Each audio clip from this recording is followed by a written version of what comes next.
Hello, good morning and welcome to the United Stand. This is your Manchester United Transfer News Daily, where we give you all the latest Manchester United transfer news with that real fan opinion. And it's looking like Manchester United will be unveiling their first summer signing this week. It's looking like Daniel James will get over the line. He is expected to join up with the Wales national squad later on this week. Obviously, the sad passing of his father last week, and many people feel this held up the official announcement of his signing for Manchester United. Obviously needs as much time as he needs, and Manchester United will certainly give him that time. However, the expectation is that he will join up with Wales later on in the week, so there is that opportunity to sign for Manchester United this week, because I think if we wait a couple of weeks, there's going to be other deals to be done. So I would expect Daniel James to sign for Manchester United this week. As you can see, the Hotometer is back, and he is a 9 out of 10, 90% sure that he's going to sign for United. This is also helped by the fact that the chairman of Swansea was asked about players going and actually name-checked Daniel James and said, well, if that deal happens, we don't really expect anybody else to go out the door. 15 million with probably potential bonuses knocking the deal up to 20 million. It would be a very good deal to get over the line. I'm very excited about Daniel James. No, I haven't got high expectations about him going straight into the team and being, the Welsh Messi or anything like that. But I do think he will come with hunger, talent and desire to play for the shirt and, fulfill his talent as well. So I'm very excited about this. And hopefully, as per the rumours, it will be announced this week. Obviously, the most important thing is that he's lost his father, and he's got to be in the right mindset for that. And maybe it will have to wait, and maybe he won't join up with Wales, but we'll see. But I certainly expect that deal to be done, and I think that will take a little bit of pressure off United, because a lot of people are getting a little bit impatient, even though we're not even into June yet, and there's a long time till July the 1st. A lot can be done in that time. So let's look at the Hotometer very, very quickly. I've still got Bruno Fernandes at 60%. We spoke about him last night. Yes, he could go to another club, but I still fancy him at 60% to come to United. Koulibaly's probably still a little bit high at 50% because Ancelotti has said that he will be staying at Napoli, but I just think, what's Koulibaly's stance? Does he want to go? Does he want to stay? If he wants to stay, it's not going to happen, but I'll keep him there for now. Meunier and Manolas, look, you might not want them. I just think that they are cheap and they are available and they play in positions that United want to strengthen in. Gareth Bale again, I think he's available. We don't want him, but he is available 3. And De Ligt, I'm going to put as a 3, just simply to put De Ligt on the Hotometer. I don't think we're going to get De Ligt, but I've put him on there just to appease a lot of people who are obsessed with the De Ligt transfer at the moment. But let's talk about some of the latest Manchester United transfer news. I hope I get this name right. Lo Celso plays for Real Betis. Well, I think he does play for Real Betis. So, Argentinian, 23 years of age. He was I don't know whether he's technically still a PSG player, but he's been on loan at Real Betis, who've taken up the option to buy. I think they did that in April for 22 million. Then PSG get a percentage of any sale, and then the news is that they're looking to sell him this summer. Spurs have been linked to him, Man City have been linked to him, and of course United have been linked to him. I would take it with a big pinch of salt, but actually he is a very, very good player. If I look at the stats, I think he's got 16 goals and 6 assists, and he's basically a box-to-box midfielder. Very, very quick across the ground, good creatively, obviously, scores goals, and would probably be looking at as a replacement for the Herrera position. He's good. He's got that tenacity. He's got that speed across the ground. I think he's about 5'10". So there's similarities with Herrera, and he could be a better player. And of course, he's 7 years younger. I just feel that United may well be being thrown in to boost the price up that Spurs have got to pay, because I do like the look of the player. I don't know loads about him, but obviously you look at it when United are linked into him. I don't expect anything to come of this deal, but he is a decent player, and if something came of it, again, what I would say is that he is a player who, he's only 23, he's at a club where if he came to Manchester United it would be a step up, and that desire, hunger, etc., it would be the right type of signing for Manchester United. So I always think with these ones, yeah, maybe there's nothing in it, but the fact that we've been linked to a player like that is a positive, because it's fitting into the mould. I mean, I saw that we were linked to Jerome Boateng, Arsenal and United, after Jerome Boateng, who's been told he is surplus to requirements at Bayern Munich. This would be a ridiculously bad signing. He's on the decline. I think he's into his 30s. I'd love Arsenal to sign him. That's how little I think of Jerome Boateng as a centre-back. I think he's bang average now. I think he was good in his day, but I think that day is gone, and that's why Bayern Munich are looking to offload him. And I think United are too wise to take any of these past-it players from Bayern Munich. I mean, to be fair, I was over the moon when we signed Schweinsteiger, but we fell into the trap there of getting a player who used to be great, who was on the decline and had injury problems. So Boateng, no, and I like the fact that United are getting linked to a lot of players now that are sort of aged between 20 and 25, looking to make that next step. So let's see if anything happens with Lo Celso. Ruben Diaz, I suppose this was sort of rumbling over the weekend. I remember speaking about it a couple of times.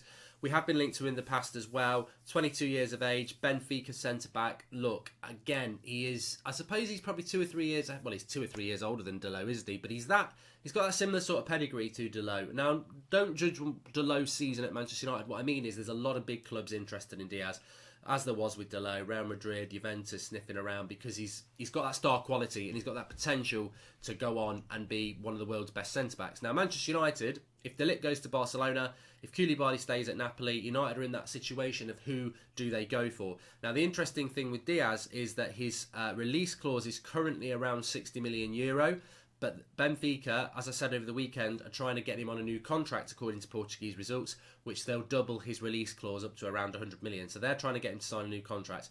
I don't see, if he signs a new contract, I don't think United would sign him anyway, because they'd be like, why the hell have you signed a new contract and then you want to leave anyway? So it's whether United make the move for him now and pay 50 million quid for a 22-year-old centre-back and go with that sort of thing, or it's whether he signs the new contract at Benfica. I like him. I think he's a really good player. I think he has got that, all right, he's not got the star status of a 19-year-old De Ligt who's been to a Champions League semi-final and is a leader, but Diaz has got that leader mentality about him. He's done very well. He's very impressed the Portuguese media and the Benfica fans. So it'd be a very exciting signing, and I think I wouldn't have picked him at start, gone on Northern. I wouldn't have picked him at the start of the summer, but because I don't want to panic, and I think United fans will start to panic when De Ligt signs for Barcelona, when Koulibaly stays. It's like, where is this star quality centre-back that we're looking for? We're going to bloody get Manolas. And I'm like, no, let's go and get this lad, because, all right, we want that. We want the Koulibaly or we want the De Ligt, but this lad, he's probably not quite there yet, but I think he can be there, and that would be a more suitable signing for us. So be interesting to keep an eye on that. And as we know, we constantly are being linked with João Felix at Benfica. What if João Felix is not the target? What if Ruben Diaz is the target for Manchester United? Because he's been mentioned all this season as well. I think João Felix is a very good player, but I don't think that his price and where he plays as the false nine, I don't think that suits what Man United want to do. Maybe we're looking at Ruben Diaz. So let's wait and see what happens with that. I'd certainly like him, and I think, as many people have said, we've been talking about it, I've been reading your comments, people are saying, well, if we don't get De Ligt and Koulibaly, we do need a centre-back. Who do we go for? I don't want someone like Manolas. You've got Rogmanelli at AC Milan. I think he's a good option as well. You've got Harry Maguire, who, yeah, I do think he's a good option, but Diaz is probably the one that I think that you could buy, and if it works out, he could be, in 2 or 3 years' time, one of the best centre-backs in the world. I don't think Harry Maguire is ever going to be one of the best centre-backs in the world. So, but Harry Maguire's probably further along, and you could drop him into the team straight away. I think Diaz would take some adjustment, but aren't we meant to be going through an adjustment period anyway? I don't know.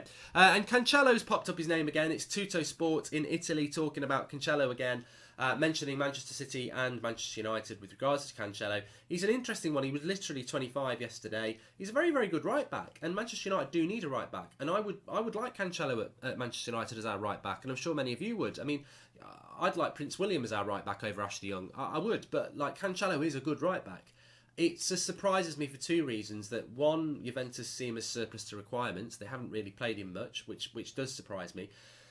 Two, that Manchester City are in for him, because Manchester City are, they've got Kyle Walker, and it's competition for Kyle Walker apparently, but I suppose Man City have got that money to go. Again, I wouldn't be surprised if he goes to Man City, because he would be around, like, what we put, 40 million, maybe 50 million. It's the sort of fee that Manchester City like to pay. They've got some good competition for Kyle Walker there. Do I think Manchester United are in the race for him? I'm a little bit dubious, but having said that, we do need a right back, and I think if we're not going to get Wan-Bissaka, because I don't think we are going to get Wan-Bissaka, and we don't fancy going for Mounier because he may stay at PSG, or maybe he's a little bit older than what United want, because I think he's 27, 28.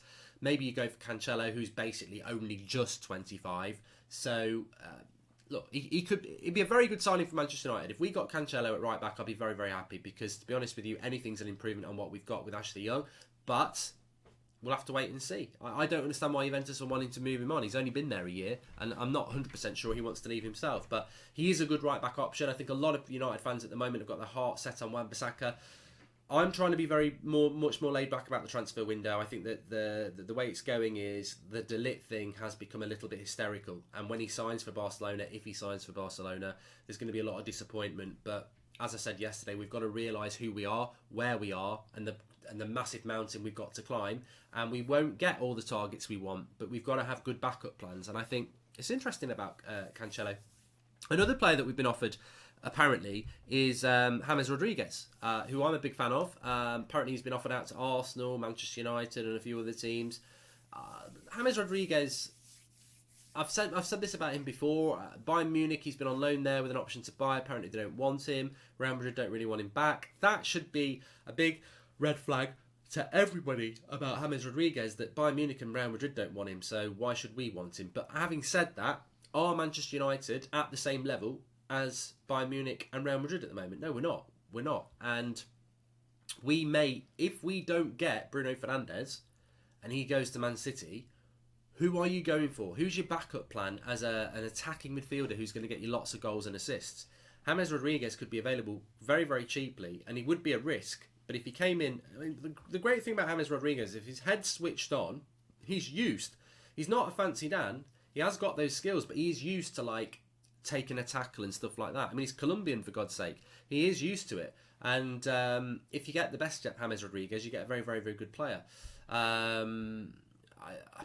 I know a lot of you will be saying, no, we don't want him. He doesn't fit in. You know, he's exactly the sort of player that a Bale is or a Griezmann is, so you're hypocritical. But you know I like James Rodriguez, wand of a left foot.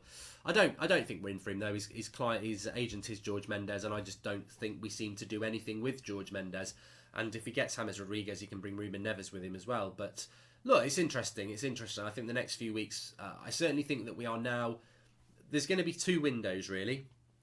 You've got this little period now between the rest of this week, and then obviously the Champions League finals on Saturday, and then you've got a few teams who are going to be going to their national teams for friendlies and the Nations Cup, and then that will finish after a week, and then you're into, you know, sort of the 10th of June, and then you've got 20 days where I think it's going to go absolutely chaotic, especially for United. So I don't think much will happen next week. I think there is an opportunity in the next few days for something to happen.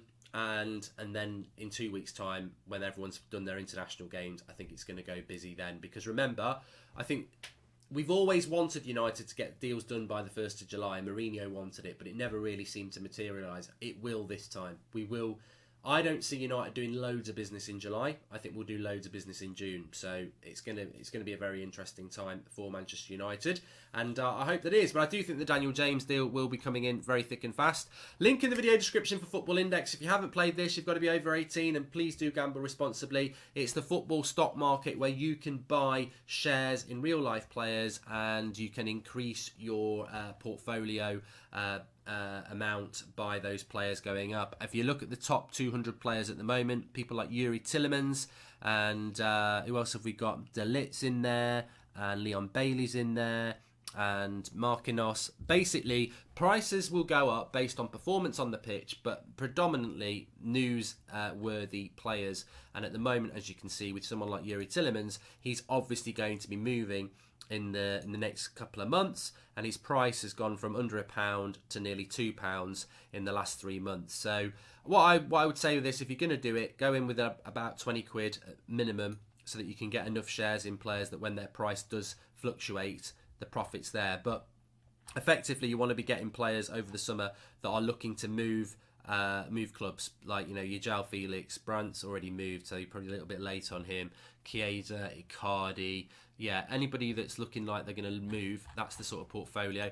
My portfolio, I've been doing this since January. I retain some players that I just know next season are good to keep hold of, like De Bruyne's and Ronaldo's and Salah's. Mason Greenwood's a young player.